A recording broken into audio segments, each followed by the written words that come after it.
Warren Buffett. Warren Edward Buffett अगस्त 30, 1930 को Omaha, Nebraska में पैदा हुए एक अमेरिकी निवेशक, व्यवसायी और परोपकारी यानी फिलैंथ्रोपिस्ट व्यक्तित्व है। उन्हें शेयर बाजार की दुनिया का सबसे महान निवेशक के नाम से माना जाता है और वह बर्कशायर हाथवे कंपनी के मुख्य कार्यकारी अधिकारी और सबसे बड़े शेयरधारक है। फरवरी 11, 2008 तक अनुमानित 62 अरब अमेरिकी डॉलर की कुल संपत्ति के कारण फोर्ब्स द्वारा उन्हें दुनिया का सबसे अमीर आदमी आंका गया है। अक्सर ओमाहा के ओरेकल कहा जाता है। अथाह संपत्ति होने के बावजूद बफेट को उनके मूल्यपरस्त निवेश यानी वैल्यू इन्वेस्टिंग के सिद्धांत और व्यक्तिगत मितव्ययिता यानी फ्रगैलिटी के कारण जाना जाता है। उनका 2006 का वार्षिक वेतन लगभग $1 लाख था, जो कि उनके जैसी अन्य कंपनियों के वरिष्ठ कार्यकारियों के श्रमिक एग्जीक्यूटिव रेम्यूनरेशन की तुलना में काफ़ी कम है। जब उन्होंने बर्कशायर की धनराशि में से $97 लाख 1989 में एक व्यावसायिक विमान यानी बिजनेस जेट मंगाने के लिए खर्च किए थे, तब उन्होंने मजाक में उसका नाम असमर्थनीय रखा था, क्योंकि पूर्व में वो स्वयं ही अन्य मुख्य अधिकारियों की इसी संदर्भ में आलोचना कर चुके थे। वो आज भी ओमाहा के केंद्रीय डुंडी के पड़ोस के उसी मकान में रह रहे हैं जो उन्होंने 1958 में $31,500 में खरीदा था, जिसकी कीमत आज $7 लाख है। बफेट एक विख्यात परोपकारी भी है। 2006 में उन्होंने अपनी संपत्ति को दान में देने की घोषणा की थी, जिसके अनुसार 83% यानी 83% bill and Melinda Gates foundation को जाना था। 2007 में उन्हें टाइम द्वारा विश्व के 100 सबसे अधिक प्रभावशाली व्यक्तियों में रखा गया। वो ग्रिनेल कॉलेज के न्यासियों के बोर्ड के सदस्य के रूप में भी सेवारत है। वॉरेन बफे के माता पिता का नाम हावर्ड और लीला था। एक स्थानीय शेयर दलाल का बेटा होने के कारण उनका शेयर बाजार से कम उम्र में ही सामना हो गया। बेंजामिन ग्राहम उनके एक प्रभावशाली परामर्शदाता थे। ग्राहम के विचारों के उनके ऊपर इस कदर प्रभाव छोड़ा कि उनसे सीधे शिक्षा प्राप्त करने के लिए वो कोलंबिया बिजनेस स्कूल में भर्ती हो गए। उनके खुद के अनुसार मैं 15% फिशर और 85% बेंजामिन ग्राहम हूँ। जैसा कि वो अक्सर ग्राहम द्वारा दी गई शिक्षा के बारे में कहते थे। शेयर को एक व्यवसाय के रूप में देखना, बाजार के उतार चढ़ाव को अपने फ़ायदे के लिए इस्तेमाल करना और सुरक्षा की गुंजाइश रहे इसकी चेष्टा करना, ये सभी निवेश करने के मूलभूत सिद्धांत हैं। बेन ग्राहम ने उनको यही सिखाया था। आज से 100 वर्ष बाद भी निवेश के सिद्धांत यही रहेंगे। उनके हिसाब से ऐसे सलाहकारों की संख्या में बढ़ोतरी हो रही है जो किसी प्रकार की मूल्य वृद्धि नहीं करते और उनको मुआवजा केवल इस आधार पर मिलता है कि उन्होंने व्यापार में कितना इजाफा किया। इसके लिए उन्होंने वित्तीय उद्योग की बारंबार आलोचना की। उन्होंने शेयर खरीद बेच की लगातार बढ़ती मात्रा की तरफ इशारा करते हुए उसे इस बात का सबूत बताया है कि निवेशकों के मुनाफों का अधिकांश हिस्सा दलालों और अन्य बिचौलियों की जेब में जा रहा है। 1998 में हार्वर्ड में उन्होंने सोने के गैर उत्पादक पहलू पर जोर दिया। इसे अफ्रीका या अन्य किसी स्थान पर ज़मीन से खोदकर निकाला जाता है, फिर हम उसको पिघलाते हैं, एक और गड्ढा खोदते हैं, अंदर डालते हैं और फिर कुछ लोगों को उसकी सुरक्षा कराने के लिए पैसे भी देते हैं। इसकी कोई उपयोगिता नहीं है। मंगल ग्रह से यदि कोई देख रहा होगा तो अपना सर खुजा रहा होगा। उन्होंने ये घोषणा की कि 2006 में अपनी कुल आय का केवल 19% उन्होंने संघीय करों में भुगतान किया था, जबकि उनके कर्मचारियों ने इससे काफ़ी कम आय में बाद भी 33% दिया था। वो विश्वास रखते हैं कि अमेरिकी डॉलर लंबी अवधि में अपना मूल्य खो बैठेगा। उनके विचार में अमेरिका का बढ़ता वित्तीय यानी ट्रेड डिफिसिट घाटा एक चिंता का विषय है, जिसकी वजह से अमेरिकी डॉलर और अन्य संपदा का अवमूल्यन होगा। इसके परिणाम स्वरूप अमेरिकी संपदा के एक बड़े हिस्से का स्वामित्व विदेशियों के हाथों में जा रहा है। इसने बफेट को विदेशी मुद्रा बाजार में पहली बार 2002 में आने के लिए प्रेरित किया। हालांकि 2005 में उन्होंने अपनी हिस्सेदारी में काफ़ी घटोतरी कर दी थी, क्योंकि बदलती ब्याज दरों ने मुद्रा कॉन्ट्रैक्ट को धारण रखने की लागत को बढ़ा दिया था। बफे के अनुसार डॉलर में मंदी का दौर जारी रहेगा और वो कुछ ऐसी कंपनियों के अधिग्रहण की योजना बना रहे हैं जिसके राजस्व का अच्छा खासा हिस्सा अमेरिका के बाहर से आता है। बफे ने पेट्रोचाइना कंपनी लिमिटेड में निवेश किया और लगभग पहली बार बर्कशायर हाथवे कंपनी की वेबसाइट पर इसके विषय में लिखा कि क्यों वो कुछ सक्रियतावादी लोगों के विरुद्ध में बावजूद अपना निवेश वापस नहीं लेंगे। हालांकि बाद में उन्होंने अपनी इस हिस्सेदारी को बेच दिया था, शायद सिर्फ वित्तीय कारणों से। उनका मत है कि दुनिया अपनी तेल उत्पादन की अधिकतम क्षमता के करीब है और धीरे धीरे ये उत्पादन घटता ही जाएगा। उनका मत है कि सरकार को जुए के धंधे में नहीं होना चाहिए। उनके हिसाब से ये अज्ञानता पर एक कर है। बफेट के भाषण में व्यवसाय और हास्य के मिश्रण के लिए जाने जाते हैं। प्रत्येक वर्ष बफेट बर्कशायर हाथवे के शेयरधारकों की वार्षिक बैठक की अध्यक्षता क्वेस्ट सेंटर की, जो ओमाहा नेब्रास्का में करते हैं। इस बैठक में 20,000 से ज़्यादा लोग अमेरिका और विदेशों से आते हैं, जिसकी वजह से इसका उपनाम पूंजीवाद का वुडस्टॉक रखा गया है। बफेट द्वारा बर्कशायर के शेयरधारकों के लिए बनाई गई वार्षिक रिपोर्ट और पत्र को वित्तीय मीडिया द्वारा अक्सर कवरेज दी जाती है। बफेट के लेखन में आपको बाइबल से लेकर मैक्वेस्ट तक के साहित्यिक उदाहरण और साथ ही मिडवेस्टर्न की सलाह और कई चुटकुले भी मिल जाएंगे। कुछ वेबसाइटें बफेट के गुणों की सराहना करती है, जबकि अन्य उनके कारोबार के तरीके की निंदा करती है और उनके निवेश की सलाह और फैसलों को खारिज कर देती है। वो विरासती कर के पक्ष में है। उनका कहना है कि इसे हटाना उसी प्रकार है जैसे 2020 की ओलंपिक की टीम चुनने के लिए आप 2000 ओलंपिक के स्वर्ण पदक विजेताओं के ज्येष्ठ पुत्रों को चुन ले।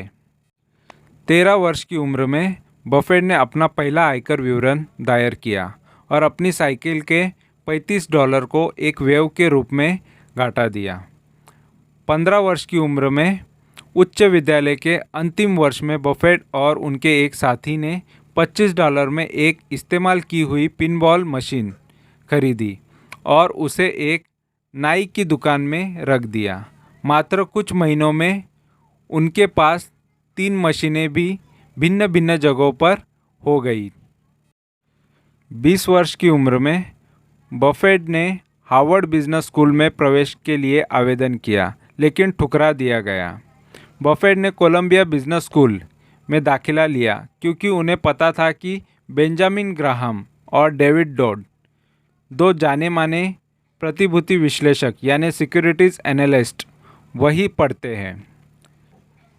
21 वर्ष की उम्र में बफेट ने पता लगा लिया कि ग्राहम उस समय GICO बीमा कंपनी के बोर्ड के सदस्य हैं। एक शनिवार एक ट्रेन द्वारा वॉशिंगटन पहुंचने के बाद वो GICO के मुख्यालय के दरवाजे पर तब तक दस्तक देते रहे जब तक एक जमादार ने उन्हें अंदर नहीं आने दिया।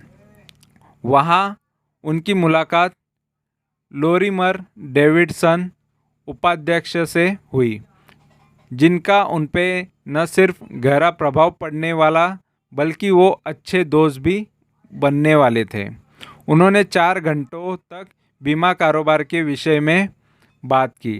डेविडसन याद करते हुए कहते हैं कि केवल 15 मिनट की चर्चा के बाद वो समझ गए कि बफेट एक असाधारण व्यक्ति है। बफेट ने कोलंबिया से स्नातक की उपाधि प्राप्त की और वो वॉल स्ट्रीट पर काम करना चाहते थे। अपने पिता और बेन ग्राहम दोनों ने उन्हें ऐसा करने से मना किया। बफेट ने ग्राहम के लिए निःशुल्क काम करने का प्रस्ताव रखा, जिसे उन्होंने ठुकरा दिया। उन्होंने सिंक्वेलर टेक्साको गैस स्टेशन को एक चलते फिरते निवेश की तरह खरीदा, परंतु इसमें उन्हें आशातीत सफलता नहीं मिली। इस बीच वह एक शेयर दलाल के रूप में काम करते रहे। इस दौरान बफेट ने डेल कार्नेगी से एक सार्वजनिक बोलचाल पाठ्यक्रम में हिस्सा लिया। अपने सीखे हुए का उपयोग करते हुए उनमें एक रात्रि कक्षा निवेश के सिद्धांत को पढ़ने तक का साहस उत्पन्न हो गया। पढ़ने वाले छात्रों की औसत आयु उनसे दोगुनी थी। 22 वर्ष की उम्र में बफेट ने सुज़ैन थॉम्पसन से शादी कर ली। 23 वर्ष की उम्र में सुज़ैन का पहला बच्चा हुआ, सुज़ैन एलिस बफेट। 24 वर्ष की उम्र में बेंजामिन ग्राहम ने $12,000 प्रति वर्ष के प्रारंभिक वेतन पर बफेट को अपनी साझेदारी कंपनी में एक नौकरी की पेशकश की। यहाँ उन्होंने वॉल्टर श्लोस के साथ मिलकर काम किया। ग्राहम, जो कि काम करने के लिहाज से एक सख्त आदमी थे, उनका ये पक्के तौर पर मानना था कि यदि किसी स्टॉक की कीमत और उसके निहित मूल्य में ठीक प्रकार संतुलन बैठाया जाए तो ये सुरक्षा की काफ़ी गुंजाइश प्रदान है। ग्राहम की ये मांग कि स्टॉक अपनी कीमत से ज़्यादा मूल्य का ही हो, बफेट को समझ में आ गई, लेकिन उन्होंने ये सवाल भी उठाया कि कई ये मापदंड इतने कड़े तो नहीं है कि गुणात्मक मूल्यों वाले कुछ बड़े विजेता उनकी नज़र से छूट जाते हो। सुज़ैन को दूसरा बच्चा हुआ, हार्वर्ड ग्राहम बफेट। 26 वर्ष की उम्र में बेंजामिन ग्राहम सेवानिवृत्त हो गए और अपनी साझेदारी को ख़त्म कर दिया। बफेट की निजी बचत अब $1,40,000 से अधिक हो गई। बफेट ओमाहा के अपने घर लौटे और बफेट पार्टनरशिप लिमिटेड नाम से एक निवेश की साझेदारी बनाई। 27 वर्ष की उम्र में बफेट की 3 साझेदारियां पूरे वर्ष चलती रहती थी। बफेट ने $31,500 में 5 शयन कक्ष वाला एक प्लास्टर किया हुआ घर फर्नाम स्ट्रीट पर खरीदा। 28 वर्ष की उम्र में सुजैन को तीसरा बच्चा हुआ, पीटर एंड्रयू बफेट।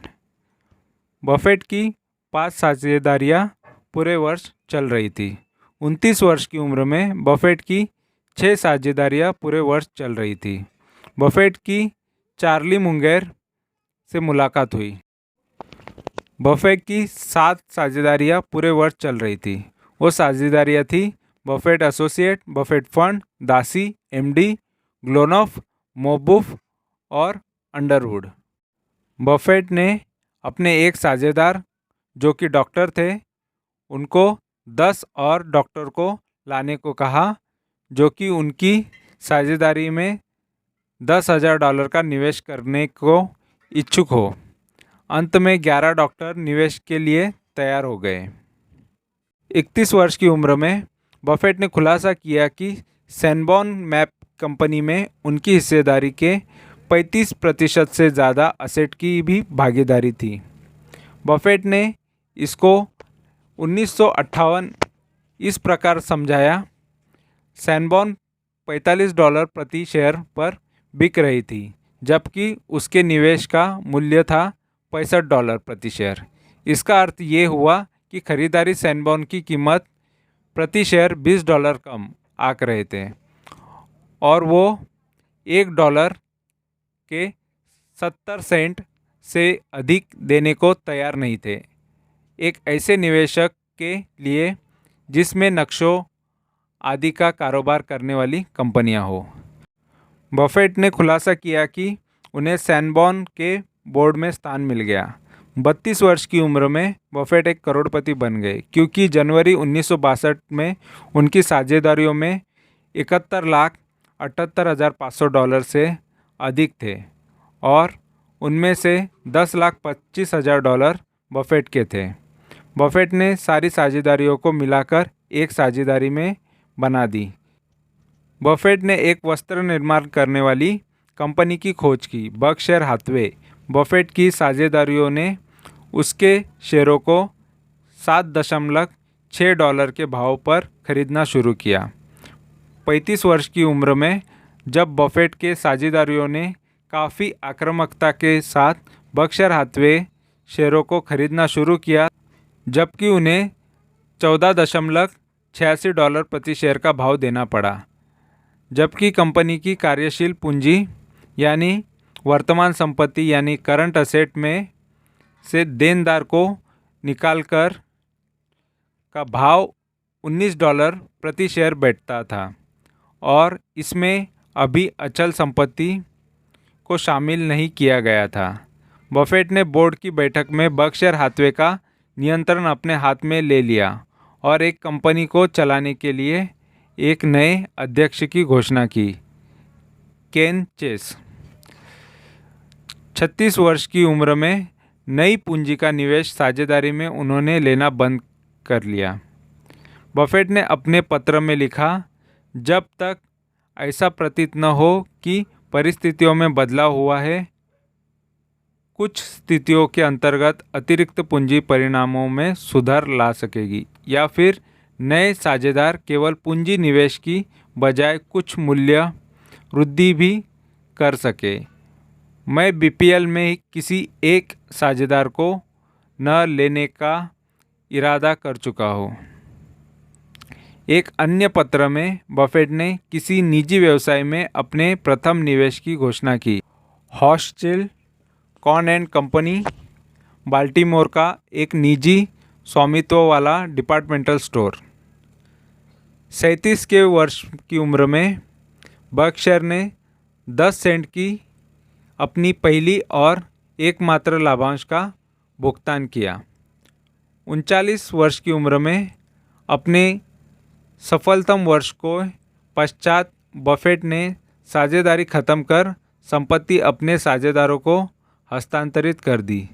दी गई संपत्ति में बर्कशायर हाथवे के शेयर भी शामिल थे। 40 वर्ष की उम्र में बर्कशायर हाथवे के सभापति की हैसियत से अपने जग प्रसिद्ध पत्रों को लिखने की शुरुआत की। 43 की वर्ष की उम्र में बर्कशायर ने वॉशिंगटन पोस्ट कंपनी के शेयरों की खरीदारी शुरू की। बफेट की कैथरीन ग्राहम, जो कि कंपनी और उसके प्रमुख समाचार को नियंत्रित करती थी, से घनिष्ठ मित्रता हो गई। 49 वर्ष की उम्र में बर्कशायर एबीसी के शेयर खरीदने लगा। जब शेयर का भाव $290 था, बफेट की जमा पूंजी $14 करोड़ थी। हालांकि वह केवल 50,000 प्रति वर्ष डॉलर के अपने वेतन पर रहते थे। बर्कशायर ने वर्ष की शुरुआत $775 प्रति शेयर से की और अंत $1310 पर बफेट की जमा पूंजी $62 करोड़ पहुंच गई। फोर्ब्स 400 में पहली बार उनका नाम आया। 58 वर्ष की उम्र में बफेट ने कोका कोला कंपनी के स्टॉक खरीदने शुरू किए। करते करते कंपनी की लगभग 7% हिस्सेदारी $1.02 अरब में खरीद ली। ये बर्कशायर के सबसे आकर्षक निवेशों में से एक था, जिसे इन्होंने अभी तक रखा हुआ है। 60 वर्ष की उम्र में गिनबर्ग और गुडफ्रीड के संबंध में घोटाले सामने आए। 73 की उम्र में उनकी पत्नी सुज़ैन का निधन हो गया। 75 वर्ष की उम्र में बफेट ने जून में घोषणा की कि वो धीरे धीरे बर्कशायर में अपनी हिस्सेदारी का 85% 5 संस्थाओं को शेयरों के वार्षिक तोहफों के रूप में जुलाई 2006 से देना शुरू करेंगे। सबसे बड़ा योगदान बिल और मेलिंडा गेट्स फाउंडेशन को जाएगा। 70 वर्ष की उम्र में फोर्ब्स के अनुसार बफेट, बिल गेट्स, जिनके पास ये उपाधि लगातार 13 वर्षों से थी, के स्थान पर दुनिया के सबसे अमीर व्यक्ति बन गए।